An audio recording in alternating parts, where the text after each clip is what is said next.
Hello guys, मैं प्रदीप सागर और आज मैं एक आपको चैप्टर पढ़ाने जा रहा हूँ जो कि ईवीएस का है, पर्यावरण अध्ययन का।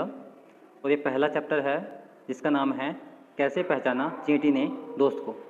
यानी कि आपने अपने आसपास बहुत से जानवर, कीड़े कीड़े वगैरह और बहुत से पक्षी वगैरह देखे होंगे, तो उनके बारे में ये चैप्टर दिया हुआ है। इस चैप्टर में हम बहुत सी नॉलेज गेट करेंगे, बहुत सी नॉलेज को हम आज भंडार अपने साइंस में रहेंगे। तो देखते हैं आज इस चैप्टर में क्या क्या दिया हुआ है। तो आइए पढ़ते हैं। जैसे है, क्या तुम्हारे साथ कभी ऐसा हुआ है? कैसा? अभी आगे देखते हैं।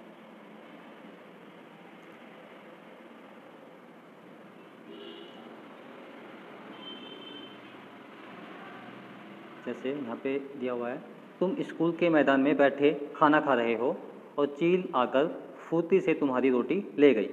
तो ऐसा कभी तुम्हारे साथ हुआ है?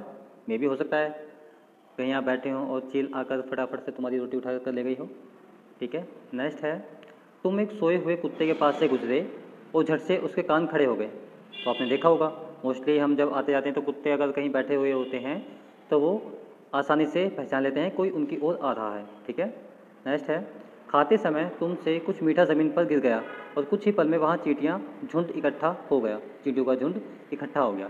तो आपने देखा होगा मोस्टली जब कभी कभार हम कुछ खाते हैं, मीठा वगैरह, नमकीन वगैरह, या फिर कुछ ऐसी चीज़ जिस पर मोस्टली ये चींटियाँ वगैरह आ जाती हैं। मोस्टली देखा होगा आपने, चींटियाँ इकट्ठी हो जाती हैं कुछ समय बाद ही। तो इसमें पूछा गया क्यों होता है ऐसा, सोचकर बताओ। तो आपको सोचकर बताना है और बाकी हम इसमें पढ़ते हैं ऐसा क्यों होता है। इसके बारे में पढ़ते हैं। जानवरों में भी देखने, सुनने, सूंघने और महसूस करने की शक्ति होती है। कोई जानवर मीलों दूर से शिकार को देख सकता है, कोई हल्की सी हल्की आहट को भी सुन सकते हैं। हाँ, तो यहाँ से पढ़ते हैं। कोई जानवर मीलों दूर से शिकार को देख सकता है, कोई हल्के से हल्की आहट को भी सुन लेता है। कोई जानवर अपने साथी को सूंघकर ढूंढ लेता है ना। जानवरों की भी अजीब दुनिया। तो मोस्टली ऐसा होता है, मोस्टली हम भी अपनी आंखों से जान लेते हैं, हाँ भाई ये हमारा भाई है, बहन है, मम्मी है, पापा हैं, दोस्त हैं। तो इसी तरीके से हर जानवर भी कुछ ना कुछ इशारों से, कुछ ना कुछ गंध से देखकर, सूंघकर महसूस कर लेते हैं। ठीक है। तो इसी के बारे में आगे भी दिया हुआ है, तो इस बारे में और पढ़ते हैं। कैसे पहचाना साथी को? तो पढ़ते हैं।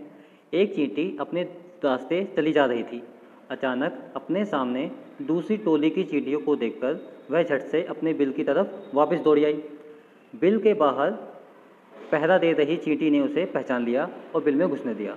ऐसा कैसे हुआ? सारी चींटियाँ तो देखने में एक सी होती हैं, तो उन्होंने ऐसा कैसे पहचान लिया? तो ये सब चीज़ें सोचने वाली बातें हैं। ठीक है। तो आइए हम आगे बढ़ते हैं, इसको समझते हैं ऐसा कैसे हुआ होगा। तो इसमें बताया, सोचो और बताओ, इस चींटी को कैसे पता चला कि सामने वाली चींटियाँ दूसरी टोली की हैं? पहरेदार चींटी ने इस चींटी को कैसे पहचाना? ओके, ये क्वेश्चंस हैं जो हमने ऊपर पढ़ा। ठीक है। तो उसके बेस पे कुछ क्वेश्चन, कुछ और भी क्वेश्चन हैं, करके देखो और लिखो। तो ये कुछ क्वेश्चंस हैं जो कि आपको पढ़ने हैं, समझने हैं। जैसे यहाँ से पढ़ते हैं हम। चीनी के कुछ दाने, गुड़ या कोई मीठी चीज़ ज़मीन पर रखो। अब इंतज़ार करो चींटियों के आने का। अब देखो चींटियाँ कितनी देर में आई। ठीक है। यहाँ पे इसका आंसर लिखना है, कितनी देर में आई। जब आप इसको देखोगे, गुड़ या चीनी नीचे डालकर कितनी देर में आती है। नेक्स्ट क्वेश्चन है, क्या सबसे पहले एक चींटी आई या सारा झुंड इकट्ठा हुआ? तो उसके बाद में आपको यहाँ पे लिखना है इस लाइन में। नेक्स्ट है, चींटियाँ खाने की चीज़ का क्या करती हैं? ठीक है। इसका आंसर आपको इस लाइन में लिखना है। उसके बाद वे उस जगह से कहाँ जाती हैं? आपको यहाँ पर लिखना है। ठीक है। नेक्स्ट है, क्या वे एक दूसरे के पीछे कतार में चलती हैं? ओके, तो ये तो आपने देखे वो कतार में चलती है मोस्टली। ठीक है। नेक्स्ट है, अब ध्यान से बिना किसी चींटी को नुकसान पहुंचाए उस कतार के बीच में पेंसिल से कुछ देर चींटियों का रास्ता रोको। जब आप किसी पेंसिल वगैरह से उनका रास्ता रोकते हैं तो आपने क्या देखा? देखो अब चींटियाँ कैसे चलती हैं। तो क्या करती हैं मोस्टली, जब उनके बीच में कोई भी ऐसे रुकावट आती है तो अपना रास्ता दूसरी ओर से बना लेती हैं और अपनी चींटियों की गंध को सूंघते हुए उनके पीछे पीछे चलना शुरू कर देती हैं। ठीक है। नेक्स्ट पढ़ते हैं। बहुत साल पहले एक वैज्ञानिक ने इसी तरह के कई प्रयोग किए थे। वे इस नतीजे पर पहुंचे कि चींटियां चलते समय ज़मीन पर कुछ ऐसा छोड़ती हैं जिसे सूंघकर पीछे आने वाली चींटियों को रास्ता मिल जाता है। ठीक है। यानी कि वो अपनी गंध छोड़ती जाती हैं कुछ ना कुछ, उस गंध को सूंघते सूंघते उनके पीछे पीछे उनके साथी जितने भी होते हैं वो चलते जाते हैं। ठीक है। अब है नेक्स्ट, क्या आप बता सकते हो जब तुमने पेंसिल से चींटियों का रास्ता रोका तब उनके ऐसे व्यवहार का क्या कारण था? ठीक है, कुछ नर कीड़े मकोड़े अपनी मादा कीड़े की गंध से उसकी पहचान कर लेते हैं, यानी कि उनकी गंध होती है उनसे पहचान लेते हैं जो भी कीड़े वगैरह होते हैं। नेक्स्ट है, क्या तुम कभी मच्छरों से परेशान हुए हो? सोचो उन्हें ऐसा कैसे पता चलता होगा कि तुम कहाँ हो? तो उसका आंसर है मच्छर तुम्हारे शरीर की गंध खासकर पैरों के तलवे की ओर और तुम्हारे शरीर की गर्मी से तुम्हें ढूंढ लेते हैं। ओके, जैसे कि ये दिया हुआ है, मैं रेशम का कीड़ा हूँ, मैं अपनी मादा को उसकी गंध से कई किलोमीटर दूर से ही पहचान लेता हूँ, यानी कि ये उसकी गंध को पहचान लेता है वो कितनी दूर है कितने पास है। ठीक है, नेक्स्ट है, क्या तुमने कभी किसी कुत्ते को इधर उधर कुछ सूंघते हुए देखा है? सोचो कुत्ता क्या सूंघता होगा। सड़कों पर कुत्तों की भी अपनी जगह बटी होती है। एक कुत्ता दूसरे कुत्ते के मल मूत्र की गंध से जान लेता है कि उसके इलाके में बाहर का कुत्ता आया था। जैसे कुत्ता सूंघ रहा है, ठीक है, ये क्या सूंघ रहा है, यानी कि आसपास ये गंध को सूंघ रहा है, जो भी ये मलमूत्र करते हैं अपना, तो उनसे इनको पहचान रहती है कि हाँ भाई वो उनका इलाका है, उनकी जगह है। अगर किसी और ने मलमूत्र किया होगा किसी और कुत्ते ने आकर, तो पहचान लेगा यहाँ पर किसी और इलाके का कुत्ता आया था। ठीक है, नेक्स्ट है, हम कुत्तों के सूंघने की शक्ति का इस्तेमाल कहाँ कहाँ करते हैं? तो आपको यहाँ पे इसके आंसर लिखने हैं। नेक्स्ट है, किन किन मौक़ों पर तुम्हारी सूंघने की शक्ति तुम्हारे काम आती है? सूची बनाओ। उदाहरण के लिए, खाने की गंध से उसके खराब होने का पता चलना। ठीक है, किसी चीज़ के जलने का पता चलना। ठीक है, नेक्स्ट है, तुम बिना देखे किन जानवरों को उनकी गंध से पहचान सकते हो? उनका नाम लिखो।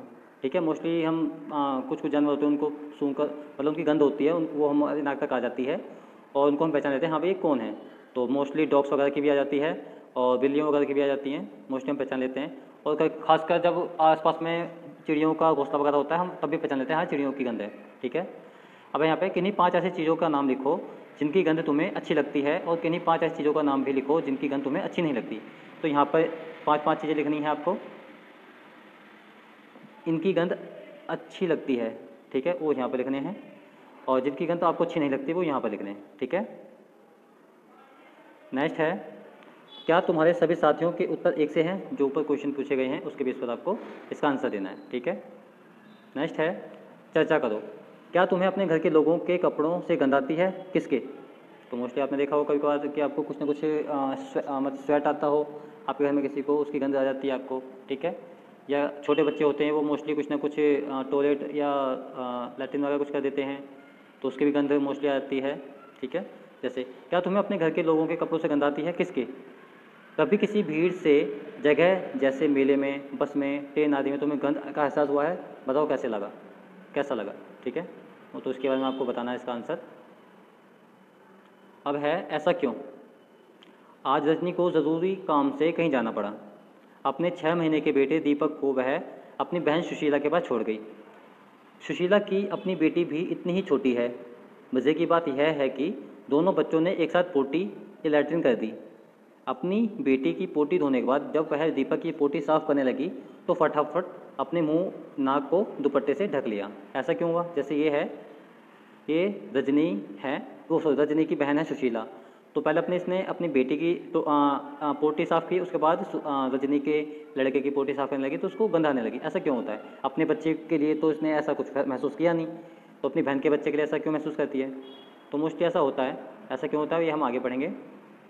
सोचो और चर्चा करो। सुशीला ने अपनी बेटी की पोटी साफ़ करते समय तो मुंह नहीं ढका, लेकिन दीपक की पोटी साफ़ करते समय उसने मुंह ढक लिया। ऐसा क्यों?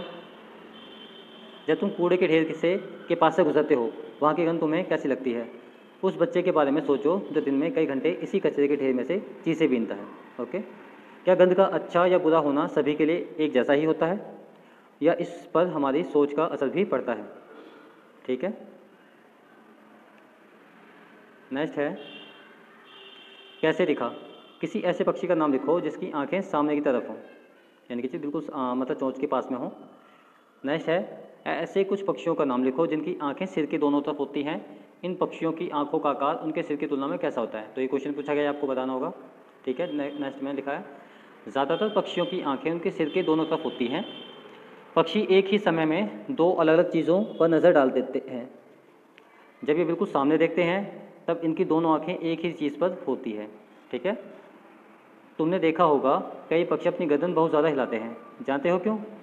ज़्यादातर पक्षियों की आंखों की पुतली घूम नहीं सकती, वे अपनी गर्दन घुमाकर ही आसपास देखते हैं।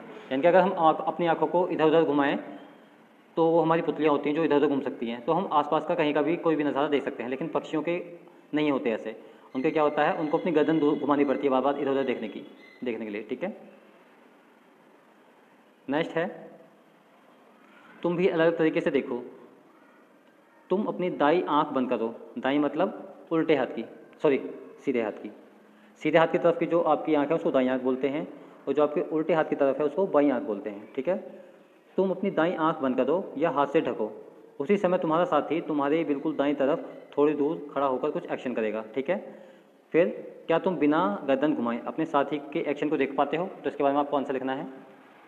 उसके बाद अब दोनों आंखें खोलकर बिना गर्दन घुमाए दाएं तरफ खड़े साथी के एक्शन को देखो।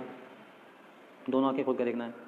दोनों तरीकों से देखने पर क्या अंतर पाया? अब तुम्हें पूरा लिखना है इसके बारे में, ऐसा आपने क्या इसमें अंतर पाया। नेक्स्ट है, अब गेंद या छोटा सिक्का उछालकर पकड़ने का खेल खेलो। एक बार दोनों आंखें खोलकर और एक बार आंख बंद करके। किस स्थिति में उसे पकड़ना आसान लगा? एक आंख बंद कर या दो आंख बंद कर, दोनों आंखें खोलकर। ठीक है, सोचो, अगर पक्षियों की तरह तुम्हारी आंखें तुम्हारे कान की जगह होती तो कैसा होता? जैसे इसकी दी हुई है कान के पास। ठीक है, तुम ऐसे क्या क्या काम कर पाते जो अभी नहीं कर पाते? ठीक है, तो उसके बारे में आपको लिखना है। नेक्स्ट है, चील, बाज और गिद्ध जैसे पक्षी हमसे 4 गुना ज़्यादा दूर से देख पाते हैं। जो चीज़ हमें 2 मीटर की दूरी से दिखाई पड़ती है वही चीज़ ये पक्षी अब 8 मीटर की दूरी से देख लेते हैं, यानी कि 4 गुना अच्छा देख लेते हैं ये पक्षी। ठीक है, तो क्या तुम सोच सकते हो ज़मीन पर पड़ी हुई एक रोटी किसी चील को कितनी दूर से दिखाई दे जाती होगी? ठीक है, तो इस बारे में आपको बताना है। मज़ेदार बात और, जैसे हमें इतने सारे रंग दिखाई देते हैं उतने रंग जानवरों को दिखाई नहीं देते। देखो इन जानवरों को ये चित्र कैसे दिखाई देंगे। जैसे कि ये है इंसान, इंसान को इसमें जितने भी कलर हैं वो सारे दिखाई देंगे। ठीक है, अब यह है पक्षी, पक्षी को ये इस तरीके से और भी ज़्यादा रंग बिरंगे दिखाई देंगे। ठीक है, अब यह है कुत्ता यानी कि डॉग, इसको कैसे दिखाई देंगे? हरे और सफ़ेद ही दिखाई देंगे। ठीक है, इसमें लाल पीला लाल वगैरह नहीं दिखाई देगा इन्हें, जैसे हमें लाल गुलाबी जो भी दिख रहा है। और ये जो चींटी कीड़े मकोड़े जो होते हैं इनको सिर्फ ये अंधेरे में अंधेरे की तरह दिखते हैं, जैसे हमें अंधेरे में दिखते हैं ना, सफ़ेद और काला, सिर्फ इनको ऐसे ही दिखते हैं। ठीक है, तो आओ आगे पढ़ते हैं। आमतौर पर माना जाता है कि दिन में जागने वाले जानवर कुछ रंग देख पाते हैं जो दिन में जागते हैं। ठीक है, रात में जागने वाले जानवर हर चीज़ को सफ़ेद और काली ही देखते हैं। तो ये ध्यान रखना, क्वेश्चन आता है एग्जाम में भी, रात में जागने वाले जानवर हर चीज़ को सफ़ेद और काली ही देख पाते हैं बस। ठीक है, कितनी तेज़ हैं कान? तुमने कक्षा 4 में पढ़ा था हमें पक्षियों के कान दिखाई नहीं देते, उनके बाहरी कान छोटे छोटे छेद जैसे होते हैं जो उनके पंखों से ढके रहते हैं। ठीक है, यानी कि वो भी सुन सकते हैं, तो जो उनके कान नहीं होते उनके कान छुपे होते हैं, छोटे छोटे गड्ढे से होते हैं। ठीक है, जैसे लिखो 10 जानवरों के नाम लिखो जिनके कान दिखते हैं। कुछ जानवरों के नाम लिखो जिनके बाहरी कान हमारे बाहरी कान से बड़े हैं, जैसे कि हाथी हो गया, आपका दिया हुआ है। ठीक है, नेक्स्ट है, सोचो तुम्हें क्या लगता है क्या जानवरों के कान के आकार और उनके सुनने की शक्ति में कुछ संबंध होता है? तो ये आपको बताना अपने खुद से सोच कर। ठीक है, नेक्स्ट है, करके देखो। स्कूल में कोई शांत जगह ढूंढो, वहाँ एक बच्चा बाकी बच्चों से थोड़ी दूर खड़ा होकर धीरे से कुछ बोले, बाकी बच्चे उसे ध्यान से सुने। वही बच्चा फिर से उतनी ही धीरे बोले। इस बार बाकी बच्चे अपने कानों के पीछे हाथ रखकर सुने। बिना अब किस बार आवाज़ ज़्यादा साफ सुनाई दी? अपने साथियों से भी पता करें। ठीक है, नेक्स्ट है, तुम अपने कानों पर हाथ रखकर कुछ बोलो, अपनी ही आवाज़ सुनाई देती है ना? सच बात है, अगर हम कान पर हाथ रखकर अगर कुछ बोलते हैं तो हमारे कान में हमारी ही आवाज़ सुनाई देगी। ठीक है, यानी कि अंदर ही अंदर गूंजती है वो। नेक्स्ट है, एक बार डेस्क को बजाओ, कैसी आवाज़ आती है? अब जैसे चित्र में दिखाया है वैसे ही डेस्क पर कान लगाओ। एक बार फिर अपने हाथ से डेस्क बजाओ, कैसी आवाज़ आती है? क्या दोनों आवाज़ में कुछ अंतर है? तो आपको ये करके देखना अपने घर पे। सांप भी कुछ ऐसे ही सुन पाता है, उसके बाहरी कान नहीं होते, ज़मीन पर हुए कंपन को ही वह सुन पाता है, यानी कि उसे कान नहीं होते सांप के, जो ज़मीन पर कंपन होता है उसको सुनकर ही वो, मतलब उसको महसूस करके ही वो आगे चलता है या बढ़ता है। नेक्स्ट है, आवाज़ें अलग अलग।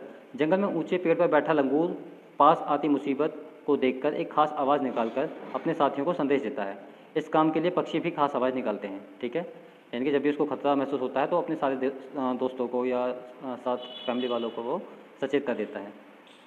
कुछ पक्षी अलग अलग खतरों के लिए अलग अलग आवाज़ें निकालते हैं, ठीक है। जैसे उड़कर आने वाले दुश्मन के लिए एक तरह की आवाज़ और ज़मीन पर चलकर आने वाले के लिए दूसरी तरह की आवाज़, ठीक है। तो इस तरीके से पहचान जाते हैं मोस्टली जानवर। मछलियाँ खतरे की चेतावनी एक दूसरे को बिजली तरंगों से देती हैं। बिजली तरंग होती है मतलब ज़्यादा झटपटा कर बिजली की तरह करंट पैदा कर कर एक दूसरे को अपने साथियों को वो चेतावनी देती है कि खतरा है। नेक्स्ट है, कुछ जानवर तूफान या भूकंप आने से कुछ समय पहले अजीब हरकतें करने लगते हैं। जो लोग जंगल में रहते हैं और जानवरों के इस व्यवहार को समझते हैं वे जान लेते हैं कि भूकंप आने वाला है या कुछ अनहोनी होने वाली है। तो इसके बारे में एक उदाहरण दिया हुआ है यहाँ पर। सन 2004 दिसंबर में आए सुनामी से कुछ समय पहले जानवरों के अजीब व्यवहार और उनके द्वारा दी गई चेतावनी भरी आवाज़ों को अंडमान की एक खास आदिवासी जाति समझ गई। उन्होंने वह इलाका खाली कर दिया। इस प्रकार इस जाति के लोग सुनामी के कहर से अपनी जान बचा पाए, ठीक है। तो मोस्टली जानवर जो होते हैं वो पहचान लेते हैं कि हाँ सुनामी या भूकंप आने वाला है, ठीक है। नेक्स्ट है, डॉल्फिन भी अलग अलग तरह से आवाज़ें निकालती है और एक दूसरे से बात करती है। वैज्ञानिकों का यह मानना है कि कई जानवरों की अपनी पूरी भाषा है, ठीक है। जैसे लिखो, क्या तुम कुछ जानवरों की आवाज़ें समझ सकते हो? किस किस की, ठीक है। ये आपको आंसर लिखना अपनी कॉपी में। क्या कुछ जानवर तुम्हारी भाषा भी समझ सकते हैं? कौन कौन से? जैसे कि कुत्ता है, बिल्ली है और भी हो सकते हैं। तो ये मोस्टली हमारी आवाज़ें सुन सकते हैं, समझ सकते हैं कि क्या कहना चाह रहे हैं क्या नहीं, ठीक है। नेक्स्ट है, आओ खेलें और मज़ेदार खेल। एक मज़ेदार खेल। जिस तरह पक्षी हर अलग बात के लिए अलग अलग आवाज़ें निकालते हैं उसी तरह तुम भी अलग अलग बातों के लिए आवाज़ों की भाषा बना लो, ठीक है। ध्यान रहे बोलना नहीं है, केवल आवाज़ें निकालनी है और साथियों को अपनी बात समझानी है। किन बातों के लिए चेतावनी संदेश भेजना चाहोगे? जैसे कक्षा में टीचर के आने पर, ठीक है। जैसे टीचर आते हैं, बच्चे एकदम साइलेंट हो जाते हैं, तो आप इस तरीके से कोई अपनी कोई भाषा बना लोगे ताकि किसी को पता भी चले और जिनको पता है उसका मतलब, उन साइन का मतलब वो समझ जाए, ठीक है। नेक्स्ट है, कितना सोएं। बहुत से जानवर किसी खास मौसम में लंबी गहरी नींद में चले जाते हैं, लंबी भी इतनी कि कई महीने तक फिर दिखाई ही नहीं देते, ठीक है। क्या तुमने कभी ध्यान दिया है कि सर्दियों के दिनों में अचानक ही छिपकलियाँ कहीं गुम हो जाती हैं? सोचो वे ऐसा क्यों करती हैं, ठीक है। तो ऐसा क्यों करती हैं वो? मोस्टली वो कई कई महीनों तक सोने के लिए चली जाती है, इसीलिए ऐसा होता है। नेक्स्ट है स्लोथ। ये भालू जैसा दिखते हैं पर भालू नहीं है। ये दिन में करीब 17 घंटे पेड़ों से उल्टे सिर लटककर मस्ती से सोते हैं। ये जिस पेड़ पर रहते हैं उसी के पत्ते खाकर पलते हैं, ये जो दिया हुआ है, ठीक है। इसीलिए इन्हें कहीं और जाने की ज़रूरत ही नहीं पड़ती। जब ये अपने पेड़ के सारे पत्ते खा लेते हैं तभी वे पास के पेड़ पर जाते हैं। लगभग 40 वर्ष के अपने पूरे जीवन में ये मुश्किल से 8 पेड़ों पर घूमने की तकलीफ़ उठाते हैं। ये सप्ताह में एक बार ही शौच करने के लिए पेड़ से नीचे जाते हैं, यानी कि अगर इनको टॉयलेट भी करना होगा तो सप्ताह में या वीक में सिर्फ एक बार ही नीचे आएंगे करने के लिए, ठीक है। नेक्स्ट है स्लोथ का जागना। तो ये एक चक्कर दिया हुआ है, गोल चक्कर, ठीक है। इसमें टोटली 12 खाने बनाए हुए हैं।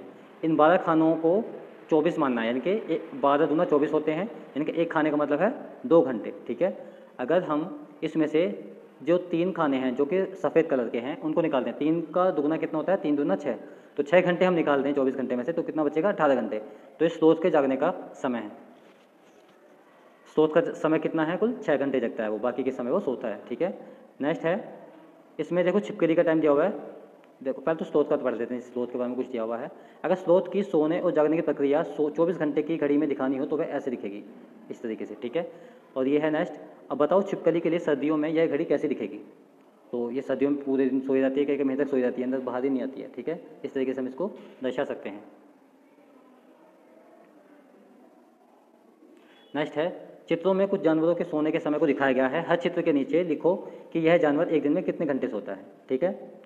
तो यहाँ पे गाय का दिया हुआ है, देखो सोने का बताया गया इसमें। तो वैसे इसमें देख लेते हैं, चित्रों में कुछ जानवरों को सोने के समय को दिखाया गया है। हर चित्र के नीचे लिखो कि वह जानवर एक दिन में कितने घंटे सोता है, ठीक है। तो इसमें हमारा दिया हुआ है समय, जैसे कि काले काले दिए हुए हैं, तो काले काले बॉक्स का मतलब है 2 घंटे और 2 बॉक्स का मतलब हो गया 4 घंटे, ठीक है। ऐसे ही अजगर का है। अजगर का अगर ये वाइट कलर के 3 कलर निकाल दें, यानी तीनों बॉक्स हम निकाल दें तो कितने बचेंगे? 12 में से 3 गए तो 9 बचेंगे और 9 का 2 गुना करेंगे, 9 दूना 18, क्योंकि हर बॉक्स को एक की जगह हमें 2 मानना है, ठीक है, क्योंकि ये 2 घंटे को दर्शाता है। तो 9 दूना 18 हो जाएगा। अजगर के लिए 18 घंटे आ जाएंगे। जिराफ के लिए इसमें एक दिया हुआ है, एक का मतलब 2 होता है, तो 2 घंटे। बिल्ली के लिए ये आधा दीवार टोटल, तो आधा कितना होता है 6, 6 का दुगना कितना हो जाएगा 6 दूनी 12, यानी कि 12 घंटे वो सोता है। तो क्योंकि हर एक बॉक्स का मतलब है 2 घंटे। नेक्स्ट है, अपने आसपास किसी जानवर को देखकर क्या तुम्हारे मन में कुछ गलत प्रश्न उठते हैं? कुछ प्रश्न उठते हैं, कौन से? कोई 10 प्रश्न बताओ और लिखो। जैसे बाघ, बाघ के बारे में पढ़ते हैं कुछ। बाघ अंधेरे में हमसे 6 गुना बेहतर देख सकता है, 6 गुना बेहतर, ठीक है।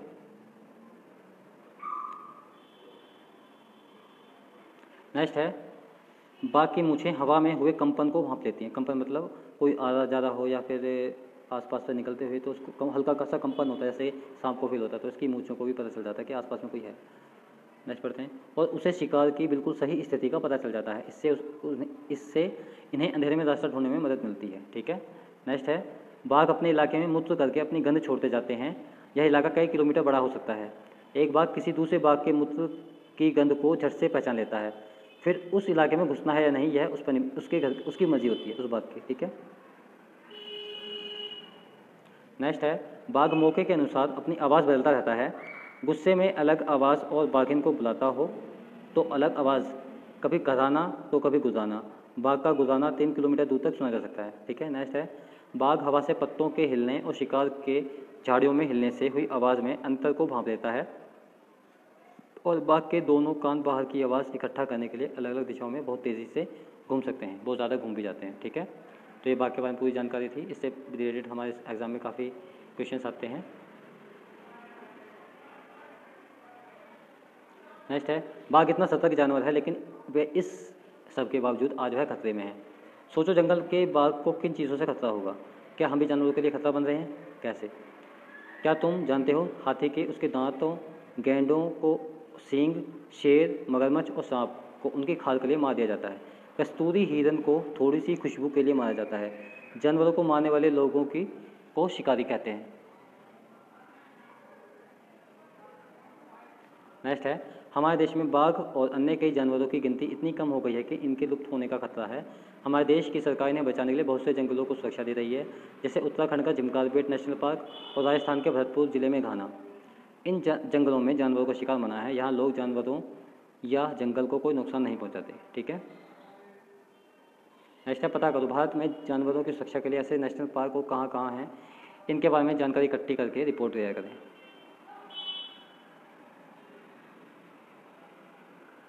नेक्स्ट है, हम क्या समझे?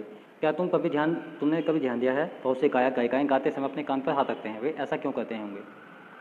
कान पर अगर हम हाथ रख लें और कुछ बोलें तो हमारी खुद की आवाज़ हमारे कान में गूंजती है, ठीक है। तो मोस्टली इसलिए ही अपने कान पर हाथ रखते हैं। कुछ उदाहरण देकर समझाओ जिससे हमें पता चले कि जानवरों की देखने, सुनने, सूंघने और महसूस करने की शक्ति बहुत तेज़ होती है, ठीक है। हमें कोई इसके एग्जांपल्स देने हैं, ठीक है। अब ये एक डॉग है, डॉग को हम किस तरीके से बना सकते हैं? तो यहाँ पे सारे स्टेप्स दिए हुए हैं कि सामान क्या क्या चाहिए। थोड़ा मोटा कागज़ चाहिए, पेंसिल चाहिए, कैंची चाहिए, और ये तरीके दिए हुए हैं किस तरीके से हमें बनाना है, काटना है। जैसे लंबी एक पट्टी दी हुई है, ये लंबी पट्टी दी हुई है, ठीक है। किस तरीके से इसमें निशान लगाने हैं, किस तरीके से इसको काटना है, इसमें पूरी डिटेल दी हुई है। और ये सब बनाकर आप एक बार इस ग्रुप में भेजेंगे और बताएंगे हाँ भाई आपने कितने अच्छे से इसको सीखा और किया, ठीक है। तो आज के लिए इतना ही काफ़ी है। ये क्लास आपको अगर पसंद आई हो तो प्लीज़ आप सभी बच्चे अपने साथ के जितने भी साथी हैं उनको शेयर करें, ठीक है। Okay, thanks for watching.